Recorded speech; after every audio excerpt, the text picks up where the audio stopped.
নমস্কার, অস্ট্রোলজার সৌরভ আচার্য আমার এই অস্ট্রোলজি বিষয়ক চ্যানেলে আপনাদেরকে স্বাগত। আজকে আমি নক্ষত্র নিয়ে আলোচনা করব। বেসিক অস্ট্রোলজি সিরিজের এটা হলো আমার 11 নম্বর ভিডিও। এর আগে আমি গ্রহের কারকতা, হাউসের কারকতা, গ্রহের দৃষ্টি, রাশি ও লগ্ন নির্ণয়ের প্রক্রিয়া, গ্রহের শত্রু মিত্র সম্পর্ক, বিভিন্ন বিষয় নিয়ে আলোচনা করেছিলাম। তো আপনারা যদি নতুন হন, আমার চ্যানেলের বেসিক প্লেলিস্টে গিয়ে ভিডিওগুলো দেখে আসতে পারেন। আজকে আমি নক্ষত্র নিয়ে আলোচনা করব। দেখুন, আপনারা যারা অ্যাডভান্স অস্ট্রোলজি শিখতে চাইছেন, তো সেখানে পৌঁছানোর আগে বেসিক অস্ট্রোলজিতে নক্ষত্রের আলোচনা কিন্তু খুবই গুরুত্বপূর্ণ। জ্যোতিষশাস্ত্রে 12টা রাশি রয়েছে, তার সঙ্গে 9টি গ্রহ এবং 12টা হাউস। এর পাশাপাশি কিন্তু 27টি নক্ষত্র রয়েছে। ঠিক আছে, চলুন আমি স্ক্রিনে গিয়ে বোঝাচ্ছি। দেখুন, এই যে পুরো যে রাশিচক্র, এই পুরো রাশিচক্রের মান কিন্তু 360 ডিগ্রি। ঠিক আছে, এই পুরো রাশিচক্রে 12টি রাশি রয়েছে, আপনারা সবাই জানেন। মেষ, বৃষ, মিথুন, কর্কট, সিংহ, কন্যা, তুলা, বৃশ্চিক, ধনু, মকর, কুম্ভ, মীন। এই 12টা রাশিকে প্রদক্ষিণ করে আবার রয়েছে 27টি নক্ষত্র। তো পুরো রাশিচক্রের মান হলো 360 ডিগ্রি। টোটাল 12টা রাশি রয়েছে।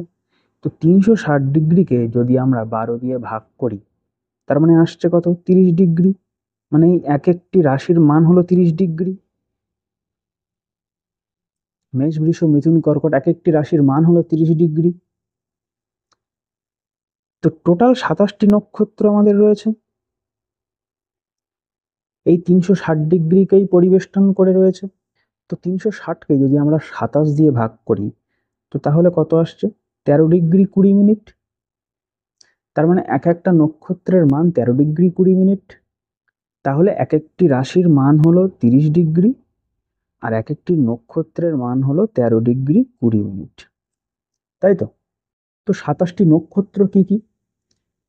অশ্বিনী, ভরণী, কৃতিকা, রোহিণী, মৃগশিরা, আদ্রা, পুনর্বসু, পুষ্যা, অশ্লেষা, মঘা, পূর্ব ফাল্গুনী, উত্তর ফাল্গুনী, হস্তা, চিত্রা, স্বাথী, বিশাখা, অনুরাধা, জ্যেষ্ঠা, মূলা, পূর্বাষাঢ়া, উত্তরাষাঢ়া, শ্রবণা, ধনিষ্ঠা, শতভিষা, পূর্ব ভাদ্রপদ, উত্তর ভাদ্রপদ, রেবতী।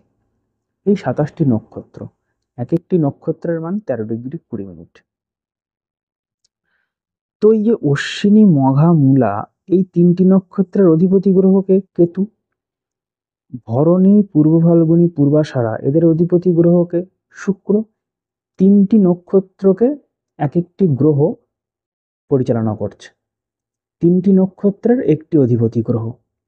আচ্ছা, কৃতিকা, উত্তর ফাল্গুনী, উত্তরাষাঢ়া এই নক্ষত্রের অধিপতি গ্রহকে রবি।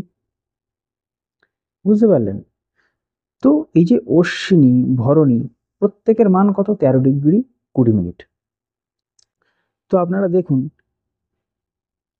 যে মেষ রাশির এর মান কত? 30 ডিগ্রি। 30 ডিগ্রির মধ্যে প্রথম 13 ডিগ্রি হলো অশ্বিনী নক্ষত্র, পরের 13 ডিগ্রি 20 মিনিট হলো ভরণী নক্ষত্র। ঠিক আছে, তাহলে 13 ডিগ্রি 20, 13 ডিগ্রি 20, 26 ডিগ্রি 40 হলো। এবং তারপরে যে 3 ডিগ্রি 20 মিনিট মেষ রাশির বাকি রয়েছে, সেখান থেকে শুরু হচ্ছে কৃতিকা নক্ষত্র। ঠিক আছে, প্রথম 3 ডিগ্রি 20 মিনিট মেষ রাশিতে পড়বে, পরের 10 ডিগ্রি বৃষ রাশিতে পড়বে। ঠিক আছে, পরের 10 ডিগ্রি বৃষ রাশিতে, প্রথম 3 ডিগ্রি পড়ছে মেষ রাশিতে। তাহলে কৃতিকার পরে আসছে রোহিণী। রোহিণীর কিন্তু এই যে কৃতিকা যেখানে শেষ হচ্ছে, তারপরের থেকে রোহিণী 13 ডিগ্রি 20 মিনিট অংশ পর্যন্ত বিস্তৃত। এইভাবে 27টি নক্ষত্র পুরো 360 ডিগ্রি রাশিচক্রকে পরিবেষ্টিত করে রয়েছে।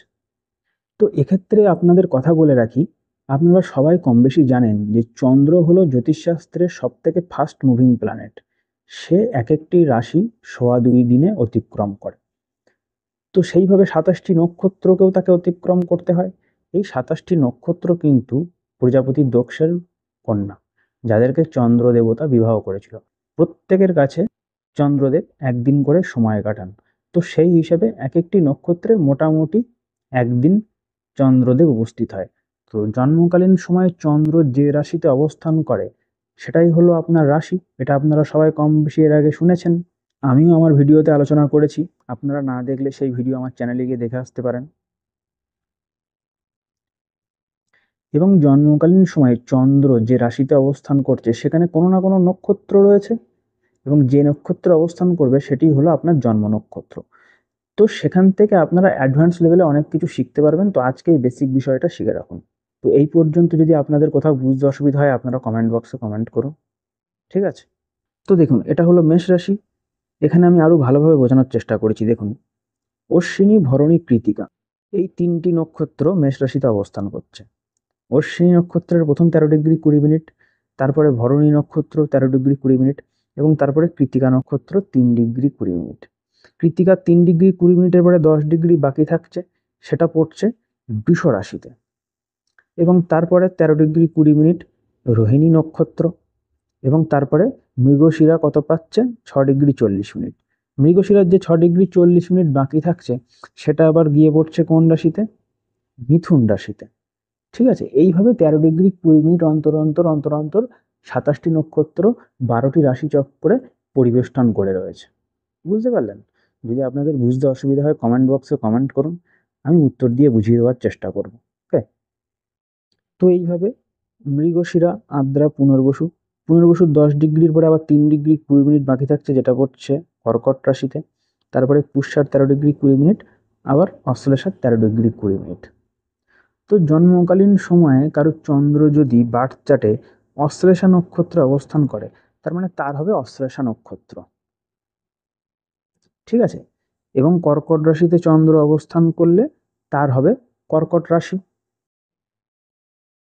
এবং ফার্স্ট হাউস, এখানে যে রাশির নাম্বার লেখা থাকে সেটা হলো লগ্ন। আমি আপনাদের একবার রিমাইন্ড করিয়ে দিচ্ছি, আপনারা সবাই কম বেশি জানেন। এখানে যদি 7 লেখা থাকে তাহলে সেটা হবে আপনার তুলা লগ্ন। এবং দেখুন, এই যে চন্দ্র এক এক দিন এক একটা নক্ষত্রে তার অবস্থান, তো সেই হিসেবে কিন্তু পরবর্তীকালে আপনারা অ্যাডভান্স লেভেলে গিয়ে শুভ অশুভ যে মুহূর্ত সেগুলো কিভাবে নির্ণয় করতে হয় সেগুলোও কিন্তু আপনারা শিখতে পারবেন। তো তার আগে আপনাদের এই বেসিক জিনিসটা জানার প্রয়োজন। 12টি রাশি, সে আপনাকে 25% রেজাল্ট দেবে। তারপরে 9টি গ্রহ, সেও আপনাকে 25% রেজাল্ট দেবে। তারপরে 12টি হাউস, সেও আপনাকে 25% রেজাল্ট দেবে। এবং তারপরে 27টি নক্ষত্র, সেও 25% রেজাল্ট দেবে। এই পুরো আপনাকে 100% রেজাল্ট প্রেডিকশন করতে গেলে রাশি, গ্রহ, হাউসের সঙ্গে সঙ্গে 27টি নক্ষত্রের ভূমিকাও জানা অত্যন্ত জরুরি। তো নক্ষত্র নিয়ে একটি সেকেন্ড পার্টে ভিডিও নিয়ে আসবো আমি, সেখানে আপনারা আরও অনেক কিছু শিখতে পারবেন নক্ষত্র সম্বন্ধে। তো ভিডিওটা যদি এই পর্যন্ত আপনাদের ভালো লাগে, ভিডিওটাকে একটু লাইক করে দেবেন ও চ্যানেলটিকে সাবস্ক্রাইব করে দেবেন। হরে কৃষ্ণ।